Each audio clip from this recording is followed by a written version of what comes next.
Tonight's first order of business, the fairness of the market, in focus again with new claims that some participants get access to information ahead of others.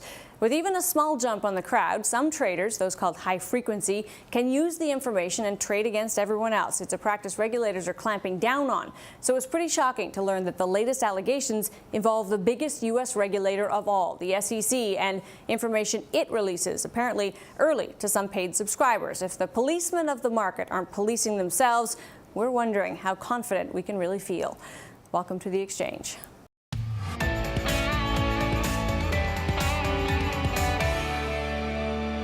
In financial markets, milliseconds matter. So the revelation that some traders are getting data from the SEC as much as 30 seconds early could have major implications down the road. We'll return to that story a little bit later in the show. There's another important story that had investors on tenterhooks today. Confirmation this afternoon that the U.S. Central Bank, the Federal Reserve, will close the taps on its multi-trillion-dollar stimulus program. There have been 3 rounds of stimulus since the financial crisis, or what the U.S. Fed has dubbed quantitative easing. Massive purchases of bonds that help drive down market interest rates that should make it cheaper for businesses and consumers to borrow, and then hopefully they do so. The historic first round came in 2008. The Fed started buying mortgage-backed securities to support a collapsing housing market. In 2010, the recovery was still sluggish at best, and the Fed turned to buying long-term government treasuries. 2 years later, Ben Bernanke announced QE3, this time to encourage job growth. Add it all up, and the Fed has more than $4 trillion worth of bonds on its own books. So did it all work? Since that first round, the jobless rate has dropped to a 6-year low of 5.9%. The S&P 500, well, it's up 129%. The economy is growing at about 3% a year. Now, the period of unprecedented stimulus has come to an end. Today, Janet Yellen, the Fed's chair, confirmed that the Fed would wind down the program, she says, because it's done its job. There's been a substantial improvement in the outlook for the labor market since the inception of the current asset purchase program. Moreover, the committee continues to see sufficient underlying strength in the broader economy. Accordingly, the committee decided to conclude its asset purchase program this month, and that was expected.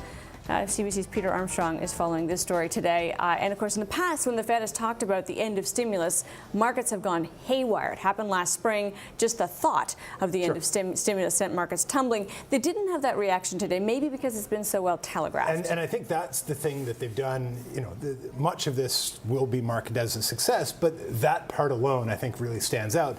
That they warned everybody, then they warned them again, and then they said, well, we're going to wind it down. And they did exactly what they said, and markets really do like that. So in terms of what they're saying, the active buying has been slowing. So every month they were taking down their bond purchases a little bit, I think 10 billion at a time. They're down to nothing. It doesn't actually mean they're not stimulating anymore, right? There's still a kind of a stimulus at play here. Well, yes, and they'll have to roll over these bonds, and we were talking about that earlier in the day, that, you know, I think you were saying that's going to cost them $200 billion a year. Yeah. So there's that. There's the interest rate debate, which they sort of heated up, and people are now sort of talking a little bit after the announcement and parsing the language and saying there's indications that they'll change rates sooner rather than later, and sooner than we had expected. So, I mean, the Fed still has an enormous role to play here.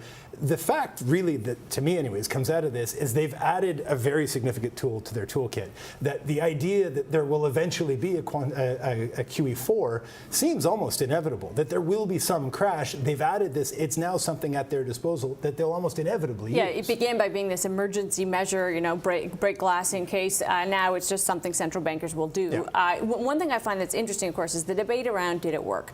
And we point out that the point of lower interest rates, and that's always the lever that central banks have used. One point, of course, is to facilitate lending and borrowing. So the rates come down, makes it easier for us and businesses, importantly, to borrow and invest, and that helps grow the economy.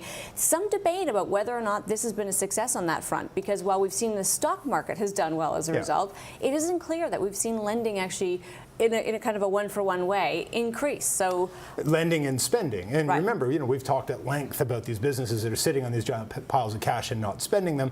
But remember, and I went back through a lot of the tape from the time period today just to sort of watch and remind myself of who was saying what. And Bernanke's big concern on the QE side, at least, was jobs. And on that front, they certainly, I think that has been a disputed success. That the job recovery has worked. And now, they're saying they're looking at the labor market. It's time to pare this down. Yeah, interesting, of course, we look at that job number. The Fed said it was what they were watching. In fact, a couple of years ago, they actually said employment of X. Since then, they've said, well, maybe not X, because they hit that target. And one of the reasons for that, Peter, is even at this low headline jobless number, it doesn't feel like we have full employment in America any more than it feels like it in Canada. It still feels as though a lot of people have dropped out of the labor force or are opting for self-employment. So is that the right measure even?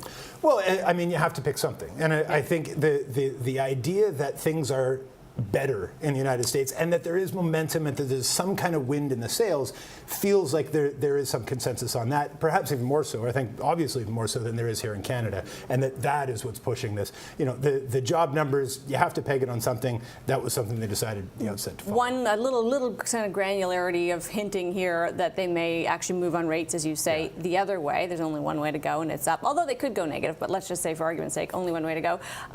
Inflation is the thing, of course, people worry about when we see this level of stimulus. Inflation generally follows it's supposed to, a healthy amount, just enough, not too much. And the worry is, of course, that it overshoots, as inflation can, and winds up being too fast, too much, and that can be harmful to the economy. And remember, this was an enormous experiment that has never been done before. We don't know the long-term impact of this. They're going to have to watch it very closely for a long time to come.